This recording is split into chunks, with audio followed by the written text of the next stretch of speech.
Today on the program, we are going to discuss whether the federal government can force a Christian school to open up their facilities, their locker rooms, their bathrooms, their showers to members of the opposite sex. At least one federal judge has said so about a school in Missouri, College of the Ozarks. We're going to discuss that with their lawyer from the Alliance Defending Freedom a little bit later.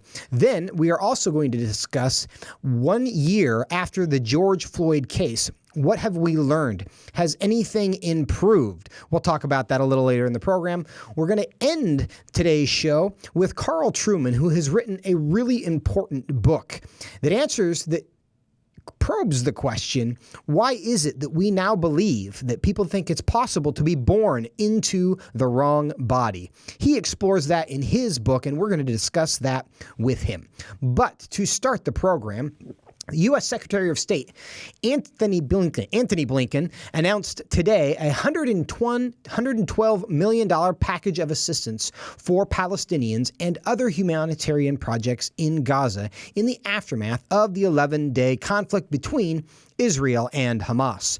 Earlier in the day, met with Mahmoud Abbas, who President Biden last said should be recognized as the leader of the Palestinian people. Secretary Blinken also met the day before with Israeli Prime Minister Benjamin Netanyahu, who had said this during their joint press conference. We discussed many regional issues, but none is greater than Iran. And I can tell you that I hope that the United States will not go back to the old JCPOA, because we believe that that deal paves the way for Iran to have an arsenal of nuclear weapons with international legitimacy. With me now to talk about all of it is Lieutenant General Jerry Boykin, former commander of the U.S. Army's Delta Force and now FRC's Executive Vice President. General, welcome to the program. Thank you, Joseph. It's good to be on with you. Well, we're glad to have you. Important week in Israel right now. Secretary Blinken is there. He had a press conference. Prime Minister Netanyahu also spoke. What are your thoughts on what's happening there, on what Secretary Blinken had to say today? I think Secretary Blinken talked out of both sides of his mouth. On the one hand, he talked about how they had negotiated this ceasefire and that they were all in. They were totally supportive of Israel. And then he turned right around and talked about rejoining the JCPOA, which, you know, the greatest enemy that Israel has is Iran. Iran was behind all of this unrest in there. Iran was the ones that were stoking the fire. And then he talks about they're going to rejoin the JCPOA. I mean, that's duplicitous at best. And then he talked about reconstruction. He used that word, reconstruction, several times, talking about the Gaza Strip. But he said, but we're not going to deal with Hamas. Well, what? I mean, think about it. Hamas controls the Gaza Strip. Do you really think that you can put over $100 million in there, and it's not, the significant portion of it is not going to wind up in the hands of Hamas? They're in charge. They are the people that run the place. And so there were several things that he said that I thought were just very duplicitous. Well, we just heard comments from Benjamin Netanyahu where he expressed his desire that the United States not re-enter the JCPOA. Do you think that issue is going to strain relationships between the U.S. and Israel? There is no question about it. It strained relationships when it was first signed in the Obama administration. And look, when Donald Trump came in and pulled out of the JCPOA, I've got to tell you, there was rejoicing in the streets of Jerusalem and Tel Aviv because that was such a bad thing to strengthen the enemies of our closest allies in that part of the world. Now, Secretary Blinken is going to be in Israel for 3 days. What do you think he's hoping to accomplish during his time there? Well, I hope that he is going to use this time wisely to really reassure the Benjamin Netanyahu and the Knesset there that America really is going to support them. They're going to replenish the warheads that have been used with the Iron Dome. They're going to provide them with additional materiel that they might need, because this is going to happen again. There's going to be another attack there. But if he's going to be there and talk to Mr. Netanyahu about negotiating a peace treaty or a two-state solution, he is wasting his time. That is not going to happen. There is no two-state solution. And even though there's no way that that could be successful, he said in his news conference that we're committed to a two-state solution. So I hope he doesn't waste his time doing that, but that indeed he really does assure Benjamin Netanyahu and the Knesset that we really are their allies and we're going to stand with them. Now, in this scenario, you have the Iran and the JCPOA and their relationship with Hamas in Palestine, and then you have Israel and the United States helping them build this Iron Dome. Do you think it's accurate to say that the U.S. is essentially on both sides of this conflict, basically funding Hamas through Iran, through the JCPOA, as well as funding Israel and the Iron Dome, which is shooting down all those rockets from Hamas?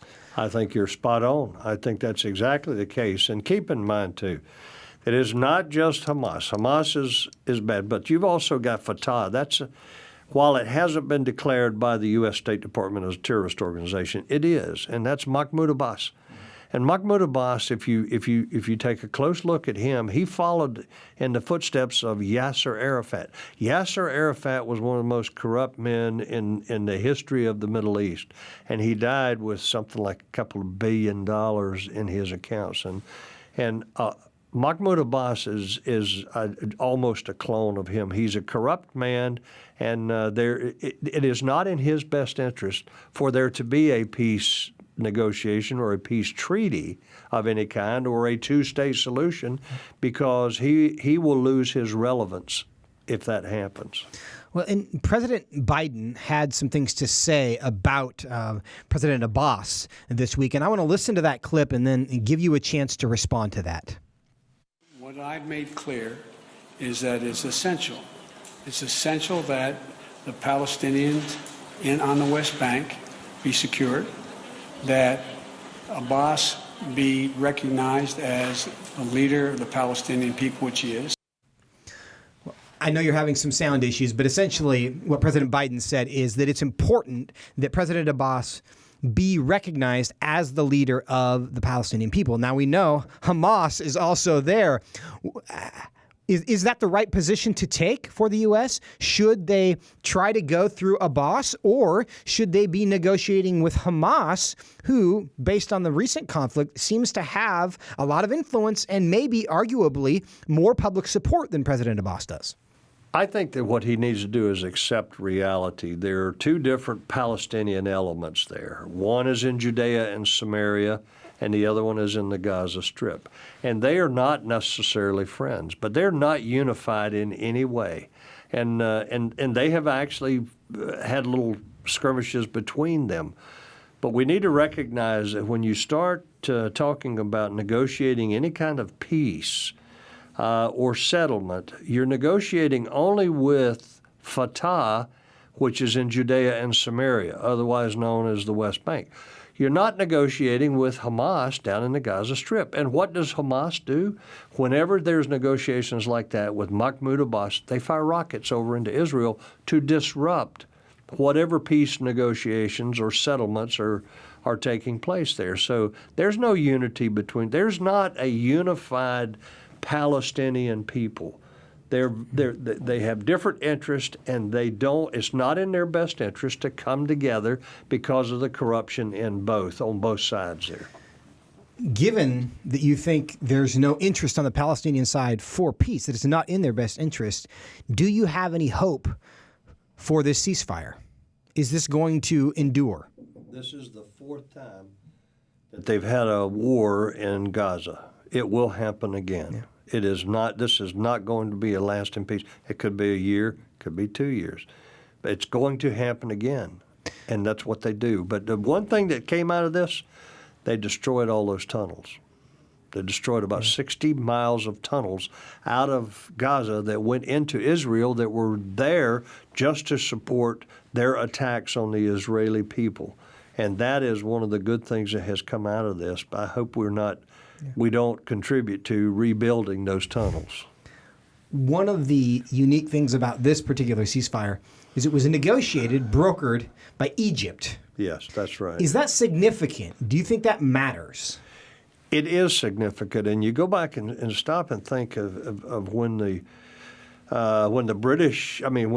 Egyptian Prime Minister, going all the way back to Menachem Begin, or not Menachem Begin, but now I can't remember his name, but he actually went to Israel. He was the first president of Egypt to actually go to Israel, and that was a significant period of time there where the relations between them, the Jews in Israel and the Muslims in Egypt, really kind of closed ranks, and it was a very significant period there.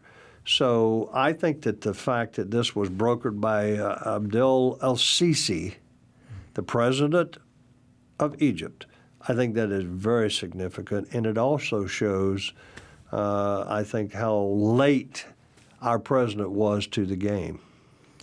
Now, Egypt and several countries had normalized relations with Israel during the Biden administration. Is there, do you think that matters in this? Is the neighborhood cooling down a little bit, even if the Palestinian-Israeli thing continues to boil? Is there hope that there might be peer pressure, that in general the area is becoming more peaceful? Well, I think that one of the primary reasons for this was to try and disrupt this whole Abraham Accord, to where you have these 5 Muslim nations that have signed a peace treaty with Israel. I think part of what this was about was trying to disrupt it, put them in a position where they had to choose sides. And thus far, we haven't heard anything that would confirm that that's what they were thinking. But I think that these Abraham Accords have to be protected, and I wish our president had acted much quicker and had come down very firmly in terms of the American support for Israel. We love all people, to include the Palestinians, but Israel, we have to stand with them because there's a biblical mandate. We got less than 1 minute. Very quickly, do you think recent developments will change the U.S.'s position with respect to Iran? Will they still get back in the JCPOA? I believe they will. And I believe they will because Donald Trump pulled out of it, and this administration has reversed everything that Donald Trump did. And I think for that reason, if nothing else, they will try to get back in. Politics is everything. General Boykin, Everything. thank you so much for your time, for joining us today.